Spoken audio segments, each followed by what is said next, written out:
Alexa POV. Tulala ako naglalakad palabas ng building ng LMB Corporation. Kakatapos lang ng interview at hanggang ngayon, hindi pa rin ako makapaniwala na isa ako sa mga maswerteng applicant na natanggap sa trabaho. Take note, on the spot ang pagkakahire sa akin dahil kailangan daw talaga nila ng mga bagong empleyado. Hindi ko tuloy malaman kung matutuwa or malulungkot ba ako. Matutupad na ang pangarap kong makapagtrabaho sa loob na opisina sa isang malaking kumpanya. Sa dami ng mga rejections na natanggap ko noon sa pag-a-apply ng trabaho, mahirap na din talagang pakawalan ang oportunidad na ito. Alam kong walang kamalay-malay si Luther sa nangyaring pagkakatanggap sa akin sa kumpanya niya. Masyado siyang abalang tao kaya alam kong pati ang pag-hire ng mga bagong employee ay pinagkatiwala niya na sa kanyang mga empleyado. Kaya naman, ang pagkaka-hire ko ngayon ay legit at hindi idinaan sa palakasan. Ibig sabihin talagang qualified ako sa trabahong ito. Hindi ako na-hire dahil nasa likod ko si Luther. Iba na nangyari noon at iba naman ngayon. Dati kasi, na-hire ako sa trabaho dahil gusto akong gawing parausan ni Luther. Ngayon naman natanggap ako dahil qualified ako at kaya ko ang mga office works. Nasa ganoon ako kalalim sa pag-iisip ng muntikan na ako matumba sa mainit na sementong landaan nang maramdaman ko na lang ang pagbangga na kung sino sa akin. Mabuti na lang talaga at hindi ako ganun kalampa kung hindi nasira sana ang poise ko. Hindi ko tuloy maiwasang makaramdam ng inis. Sino ba tong tangang bigla na lang bumangga sa akin? Alexa? Hindi pa nga ako masyadong nakakabawi sa pagkabigla na may bigla na lang tumawag sa pangalan ko. Alexa? Alexa, ikaw nga. Naku, sorry, nasaktan ba kita? Seryosong wika ng familiar na boses at nang mapatingin ako sa kung sino, ang nasa harapan ko ay kaagad ng laki ang mga mata ko sa gulat. Nang sumalubong sa paningin ko si Daniel. Yes, siya nga, ang ex-boyfriend kong si Daniel na pamangkin ni Luther. Ang ex-boyfriend ko ipinagpalit ako noon kay Alvira. Shit, ilang taon na nakakalipas pero kahirap pa rin kalimutan. Sa bagay, hindi na ako magtataka pa kung anong ginagawa nitong si Daniel sa lugar na to. Malamang dinadalaw niyang tiyuhin niya. Mukhang bati na sila eh. Kitang-kita ko yun kagabi habang kumakain sila sa restaurant na pinagtatrabahuhan ko. Daniel? Naku, ayos lang ako. No problem. Seryosong sambit ko takmang maglalakad na sana ako palayo sa kanya. Nang bigla siyang magsalita. Anong ginagawa mo dito, Alexa? Teka lang, alam ba ni Uncle na nandito ka? Nakausap mo ba siya? Nakangiti nitong tanong sa akin. Wala sa sariling napatitig ako kay Daniel. Mula sa pagiging happy-go-lucky nito noon, mukhang mas tuminu-tinu siya ngayon. Hindi si Luther ang pakay ko kaya ako nandito ngayon. Seryosong sagot ko. Then what? I mean, busy ka ba? Ang mabuti pa sana. Sumama ka sa akin. Coffee tayo. Libre ko, since ang tagal din nating hindi nakita. Nakangiti niyang wika. Dali-dali naman akong umiling. Naku, wag na Daniel. Salamat na lang. May mga aasikasuhin pa kasi ako eh, kaya hindi talaga pwede. Sagot ko din naman kaagad sa kanya. At mabilis na naglakad palayo sa kanya. Hanggat maaari ayaw na ayaw ko nang pati si Daniel ay lalapit-lapit sa akin. Bahagi na lang sila ng masakit kong nakaraan na gusto ko nang kalimutan. Mukhang hindi pa yata tapos interviewin si Emerald. Kaya naman nagpa siya kung hintayin siya sa pinakamalapit na fast food chain. Lunchtime na at nakakaramdam na ako ng gutom. Tsak din akong tatawagan ako ni Emerald once na tapos na ito na ma-interview. Sana lang talaga kagaya ko, ma-hire din siya. Pagkapasok ko sa loob ng fast food chain, mabilis na rin akong umorder ng makakain. Umorder na rin ako ng para kay Emerald. Tatawagan ko na lang siya once na makahanap na ako ng bakanting mesa. Yes, tama. Medyo marami pa namang customers kaya naman dinami ko na si Emerald sa order mo. Alam ko na rin kasing gutom na rin ito eh. Saktong kakatapos lang ma-prepare ang order ko nang mapansin ko na may biglang nabakanting mesa. Bitbit ang tray na may lamang mga pagkain, mabilis na rin ako naglakad patungo doon. Mabuti na lang talaga at naunahan kong babaeng gusto din iukupa ang nasabing bakanting table. Nilapag ko sa ibabaw ng mesa ang tray na may lamang pagkain bago naupo. Pagkaupo ko, kaagad kong kinuha ang phone ko sa aking bag. Tatawagan ko si Emerald at tatanungin ko kung tapos na ba ang interview niya. Yun nga lang habang abala ko sa aking phone, bigla ko naramdaman ang paghinto ng kusino sa gilid ng mesa ko. Familiar din sa pang-amoy ko ang amoy niya kaya gulat ako na paangat ng tingin at kaagad na namilog ang mga mata ko nang sumalubong sa akin ang seryoso mukha ni Luther. Yes, si Luther nga. Anong ginagawa niya sa mga ganitong kainan? Sinusundan niya ba ako? Kakain sana ako pero ano naman ang ginagawa ni Luther? Huwag niyang sabihin na mag-uumpisa na naman siya sa bisyo niya na kulitin ako. Na wala naman talaga siyang plano na tigilan niya ako. Balita ko nag-apply ka raw ng trabaho ah. Kamusta? Seryoso niyang tanong. Parang wala lang din sa kanya na basta na lang siyang naupo sa tapat ko. Pangdalawahang katao ang mesang napwestohan ko. Kaya naman medyo malapit kami sa isa't isa. Lalo na at malaking tao itong si Luther. Mr. Blanco, anong ginagawa mo dito? Akala ko ba titigilan mo na ako? Ano na naman to? Seryoso kong tanong sa kanya. Kagad naman gumuhit ang ngiti sa labi niya habang titig na titig sa akin. Ano bang ginagawa ko? Wala naman ah. Look, Priscilla, magkakilala tayo. At pangit naman sigurong tingnan kung hindi tayo magpapansinan, hindi ba? Seryosong tanong niya sa akin. Hindi naman ako nakaimik, lalo nang mapansin ko na napapatingin na sa amin ang iba pang mga kumakain dito sa loob ng restaurant. Sa bagay, hindi ko sila masisisi. Malaking tao at gwapo si Luther, kaya naman alam kong marami talagang babae ang magkakagusto dito. Pero nangako ka sa akin na hindi mo na ako guguluhin. Nahinang tanong ko sa kanya. Napansin kong kaagad namang gumuhit ang makahulugang ngiti sa labi niya at parang wala lang na basta niya na lang dinampot ang soft drinks ko at ininom. Hindi naman ako makapaniwala sa nasaksihan. Kailan pa siya natutong uminom ng soft drinks? Hindi naman kita ginugulo ah. Ano bang ginagawa ko ngayon? Look, kaya ako nandito dahil nakita kita. Kakain din sana ako pero since sobrang dami ng mga customers at kahirap maghanap ng table at sakto namang mag-isa ka lang, wala naman sigurong masama kung makikihati ako dito sa table mo, hindi ba? Hindi naman siguro pinagbabawal ng management. Seryoso niyang tanong. Alanganin naman ako napatitig sa kanya. Sino naman ang pinaglolo ko niya? Kailan pa siya natutong kumain sa mga fast food restaurant? Dito ka kakain? Are you sure? Walang steak dito. Puro din mga fried ang mga pagkain nila. Fast food chain ito at hindi ganun ka-healthy ang foods nila dito. Seryoso kong sambit. I don't care. Marami nagsasabi na masarap daw ang bawal. Kaya pwede ko rin sigurong subukan. Nakangiti niyang bigkas at kaagad ng laki ang mga mata ko. Sa gulat ng bigla niya nalang dinampot ang fried chicken ko at walang pag-alinlangan na sinubo niya yon sa kanyang bibig. Luther, anong ginagawa mo? Fried chicken ko yan eh. Nakasimangot kong wika. Anong ginagawa ng nasa supot na yan? Gutom na ako at sa haba ng pila. Baka mahimatay na ako sa gutom bago maka-order. Share na lang tayo. Baliwala niyang bigkas. Lalo naman ako napasimangot. Kailan pa siya naging patay gutom? Kailan pa siya natutong mang-agaw ng pagkain? Heist. Masarap pala dito. Kumain ka na bago pa maubos tong akin. Nakangiti niyang muling bigkas. Wala na ako nagawa pa kung hindi kainin na lang para kay Emerald. Wala eh. Kung gutom to si Luther, mas gutom ako no? Biskwit at kape lang ang inalmusal ko kanina. Siya nga pala, nirecommend ko sa HR na gawin kang isa sa mga staff ng mismong opisina ko. Seryoso niyang bigkas. Nabitin tuloy ang akma kong pagsubo. Na naman, nag-uumpisa na naman ba itong si Luther? Ito talagang isa sa mga dahilan kaya ayaw ko mag-apply sa LMB Corporation eh. Masisira lang talagang buhay ko. Hindi ko na itutuloy ang pag-a-apply. Kahit na-hire ako, i-reject ko na yon. Ako na mismo nga atras. Seryoso kong sambit, napansin kong kaagad na napataas ang kilay nito. Hindi ka naman magiging sekretary ko eh. Iba nang magiging position mo. Don't worry. Marami kang makakasamang mga staff kaya wala kang dapat na ikatakot. Hindi na mangyayari pang mga nangyari na noon.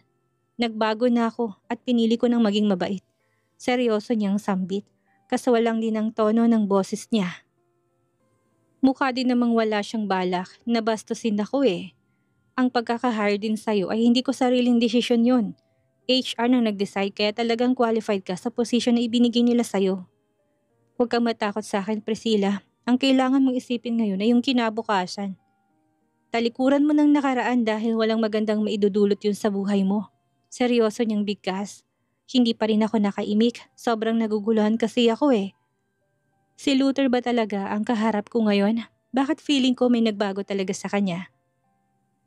Welcome to LMB Corporation, Priscilla. Huwag kang mag-alala, hindi rin naman tayo palaging makikita. Bukas na sa Europe ako. Business trip at ang mga isang buwan ako doon kaya hindi talaga magkukrus palagi ang landas natin. Seryoso niyang bigkas sabay tayo. Ilang saglit niya din akong tinitigan bago niya ako tuluyang iniwan. Hindi ko naman mapigilan na sundan na lang siya ng tingin. Himala, mukhang bumait na nga talaga siya. Wala na kasi ang dati niyang angas Matino na rin siya kung makipag-usap sa akin ngayon. Dati kasi tuwing magkasama kami, napaka-dominante niya pagdating sa akin. Palagi din siya nakahawak sa akin na para bang gusto niyang ipakita sa lahat na pag-aari niya ako. Pero ngayon iba na. Mukhang wala na nga din sigurong amor sa akin si Luther. Kaya niya lang siguro ko ngayon kinakausap para ipakita niya na nagsisisi siya sa ginawa niya sa akin noon, na gusto niya lang makabawi sa akin. Pagkatapos kong kumain, tinawagan ko na rin kaagad si Emerald. Kinamusta ko siya kung kamustang application niya at nang sinabi niya na tatanggap din siya, hindi ko maiwasan makaramdam ng tuwa. Talaga? Wow, congratulations to us, Emerald! Excited kong bigkas. Oo nga feeling ko ikaw ang swerte ko. Hindi ko din nakalain na matatanggap ako, gayong undergraduate naman ako. Sagot niya naman kaagad sa akin mula sa kabilang linya. Kung kanina urong-sulong pa ako kung tatanggapin ba ang work ko sa LMB, ngayon sigurado na ako. Magre-resign na ako sa restaurant na pinapasukan ko at lilipat na ako sa LMB. Nasaan ka nga pala ngayon? Teka lang, may time pa tayo. Gusto ko mag-shopping, mga damit na gagamitin natin pagpasok sa LMB. Excited na wika ni Emerald. Lalong lumapad ang ngiti sa labi ko. Ngayong may naghihintay na sa akin na magandang trabaho at mas malaking sweldo, pwede na talaga siguro kung gumastos ng gumastos. Mabibili ko na lahat ng gusto ko. Oo ba? Naku, gusto ko yan. Nasaan ka ba ngayon? Excited kong bigkas. Nandito pa ako sa parking area ng LMB. Ikaw, nasan ka? Tanong niya naman din kaagad. Sinabi ko na sa kanyang kinaroroonan ko at sinabi niya na dadaanan niya na lang daw ako. Pumayag na rin ako kaysa naman maglakad ako pabalik sa LMB. Ang init pa naman. Naging maayos naman ang sumunod na sandali. Diretso na kami ni Emerald sa mall para mag-shopping. Binili ko na lahat ng mga kailangan ko mula sa bag, sapatos, mga formal na kasuotan at kung ano-ano pa. Hindi na ako ngayon manghihinayang na gumastos. Total naman ay may maganda na akong trabaho. Halos suyurin namin ni Emerald ang buong mall. Kung hindi pa siguro magsasara ang mall, hindi pa kami lalabas Pareho kaming excited. Kinabukasan, maaga akong pumasok sa restaurant para formal na magpasa ng resignation letter. Nakakahiyaman sa management at mga kasamahan ko sa trabaho, pero kailangan ko tong gawin. Nakapag-isip na din ako, hindi ko din pala kayang baliwalain ang magandang opportunity na dumating sa buhay ko. Marami dyan na naghahangad na makapasok sa LMB Corporation dahil sa magandang pasahod nila at magandang benepisyo. Mabuti na lang talaga at tinanggap kaagad ng restaurant ang pinasa kong resignation. Hindi na rin ako nahirapan pang mag-explain. Naiintindihan daw nila ang sitwasyon ko. Pagkalabas ko ng restaurant, diretso ako ng condo unit. Gusto kong magpahinga. Mag-uumpisa na bukas ang training ko sa LMB Corporation at gusto ko nasa kondisyon ako. Kaya lang pagkadating ko ng condo, hindi ko inaasahan na naghihintay pala sa akin si Emerald. Niyaya niya ako na magpasalon kaya naman pumayag na rin ako. Gusto ko rin kasing magpa-makeover. Magpapagupit ng buhok at magpapa-facial na din. Lahat yata ng offer ng salon kinuha na namin. Pati manicure at pedicure at foot spa, hindi na rin namin pinalagpas. Para naman presentable kaming tignan pagpasok namin ng opisina kinabukasan. Hindi ko pa naibalita kay Rita ang tungkol sa pagkaka-hire ko at gusto ko siyang isurprise. Alexa, excited na ako bukas. Imagine, office girls na tayo. Ngiting wika ni Emerald sa akin. Magkatabi kami dito sa loob ng salon kaya tuloy ang kwentuhan namin. Oo nga sana magkasama pa rin tayo ng department. Nakapasok na ako before sa LMB pero hindi ko masyadong na-explore. Kaya mangangapa pa rin talaga ako nito bukas. Mahina akong sambit. Don't worry, feeling ko naman hindi naman mahigpit ang LMB pagdating sa mga empleyado Saka balita ko, mawawala daw ang big boss sa loob ng isang buwan. May travel daw patungo sa Europe, kaya naman hindi masyadong nakakatakot. Lalo na't suplado daw si Mr. Blanco. Seryosong wika naman ni Emerald. Hindi ko tuloy mapigilan ang mapabaling ang tingin ko sa kanya. Kung ganon, kilala niya pala si Luther. Sa halos 2 taon naming magkasama sa probinsya, never kong inopen up sa kanila ang tungkol sa pagkakaroon ko ng relasyon kay Luther noon. Talaga, mabuti naman kung ganon. Pilit ang ngiti sa labi na bigkas ko. Mabuti pa nga siguro na habang buhay na maging lihim ang tungkol sa aming dalawa ni Luther. Para hindi na ako magkaroon pa ng issues sa bago kong trabaho. Pagkatapos naming magpaganda, inihatid lang ako ni Emerald sa kondo. Tapos umalis na rin siya. Sinabi niya sa akin na susunduin niya daw ako kinabukasan at sabay na kaming papasok ng opisina. Kaagad din naman akong pumayag. Kinabukasan, araw ng pagpasok ng opisina at maaga talaga akong gumising para maghanda. Sa totoo lang, kinakabahan ako. Paano na lang kaya kung may makakilala sa akin? Iniisip ko din kasi na baka maging issue ang relasyon ko kay Luther noon. Alexa, ready ka na ba? Kakatapos ko lang ilagay ang final touch ng lipstick ko nang biglang tumawag si Emerald. Nasa ibaba na daw siya, kaya naman dinampot ko lang ang aking bag at bumaba na din ako. Mabilis kami nakarating ng LMB kung saan kaagad na tinipon ng mga bagong hire. Sa iba't ibang department kami maa-assign pero laking pasalamat ko dahil makakasama ko si Emerald. Mula sa conference hall, hindi ko maiwasang magulat nang bigla kaming lapitan ng taong kilalang kilala ko. Walang iba kundi si Miss Misty Alea, ang executive, secretary ni Luther. Kahit na mahigit 2 taon ko siyang hindi nakikita, kilalang kilala ko pa rin siya. Hi, kayong dalawang bagong hire na maa-assign sa mismong office ng CEO? Nakangiti nitong tanong. Hindi naman ako nakasagot. Feeling ko biglang naumid ang dila ko. Bigla akong kinabahan. Ano na naman to? Talaga palang seryoso si Luther sa sinabi niya sa akin kahapon na sa office niya ako maa-assign. Ano na naman kayong drama to? Teka lang, Miss Priscilla Alexa Romualdez? You looks familiar. Nagkita na ba tayo before? Pahabol pang wika ni Miss Alea. Hindi naman ako makasagot. Hindi ko kasi alam kung tatango or iiling ako eh. Tsaka talaga bang hindi niya ako naaalala?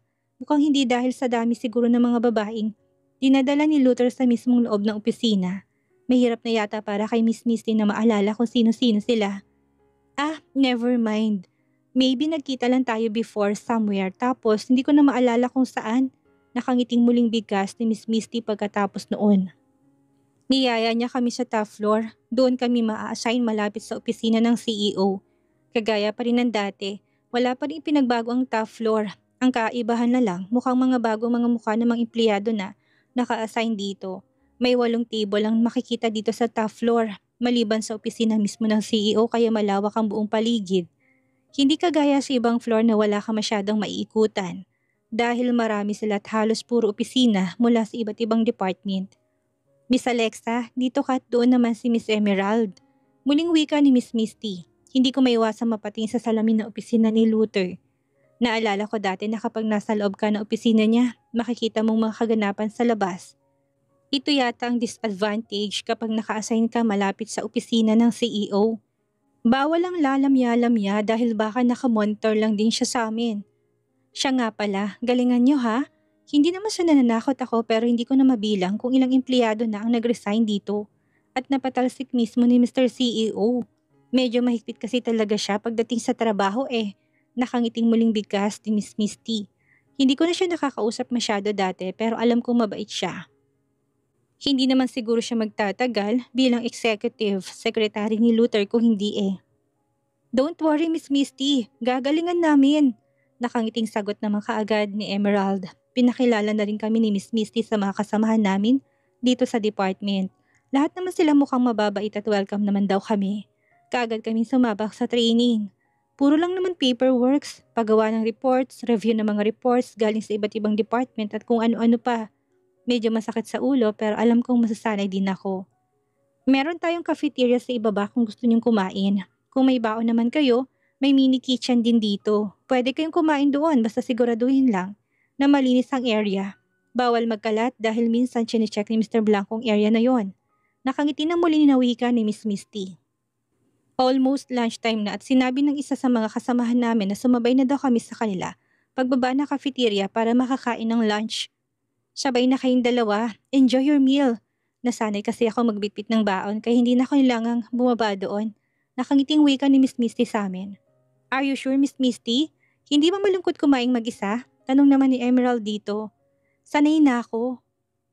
Alam mo naman, dapat palagi ako malapit kay Sir Luther dahil kahit lunchtime, bibigla siyang inuutos sa akin. Kaya nasanay na ako magbaon para hindi ko na kailangan pang bumaba. Nakangiti nitong sagot. Pero wala naman si Mr. Blanco ah. Sama ka na sa amin, Miss Misty. Kompleto tayo ngayon no, para masaya. Nakangiting sabat naman ni Bernie. Isa sa mga kasama namin dito. Actually, 3 lalaki at 5 kaming babae. Ngayon lang kami nakakapag-usap ng ganito dahil nga, lunch break naman at wala daw si Mr. Blanco. Kaya pwedeng mag-ingay kapag nandito daw kasi yon, bawal daw kasi talagang mag-usap ng kung ano-ano. Ayaw daw ni Mr. Blanco. Sayang naman yung baon ko. Pero since you insist, sige na nga, nakangiting sagot ni Miss Misty. Lahat naman kami ay nagpahayag ng pagkatuwa. Sama-sama kaming bumaba patungo sa cafeteria. Ngayon ko lang din naranasan ng kakaibang feeling na lumukob sa buo kong pagkatao. Ngayon ko lang naranasan na nagkaroon ng maraming kasama and looking forward din ako na sana maging friends ko rin sila. Maraming pagkain ng cafeteria at marami din kaming naabutang mga kumakaing mga empleyado galing sa iba't ibang department at lahat nila ay kilalang executive secretary si Miss Misty. Sa bagay siyang malapit sa boss kaya talagang kilalang kilala siya. Miss Misty, ganun ba talaga si Mr. Blanco? Medyo masamang ugali. Feeling ko kasi kagaya ng iba pang mga kasama namin na nag-resign na. Hindi din ako makakatagal sa ugali niya. Seryosong bigkas ni Mary. Kung hindi ako maaring magkamali bago lang din siyang empleyado. Nauna lang daw siya ng ilang linggo sa amin. Tsaka anong sabi niya? Naninigaw daw si Luther? Hindi ko naman napapansin yun dati ah. Sa department natin, bawal ang balat sibuyas. Lahat naman nasisigawan ni Mr. Luther Blanco ah. Ako din, nasisigawan din naman ako pero immune na ako. Pasok sa isang tenga, labas sa kabila. Tandaan nyo, hindi na tayo makakahanap pa ng kumpanya na kagaya ng LMB na maayos magpasahod at maganda din ang benepisyo. Nakangiting wika ni Miss Misty. Pinilit ko namang ngumiti. Oo, tahimik ngayon ang mundo ko dahil wala si Luther. Pero sana sa pagbalik nito, tutuparin sana nitong pangako na hindi niya na ako pakikialaman. Para naman tuluyan ng tumahimik ang mundo ko ng tuluyan.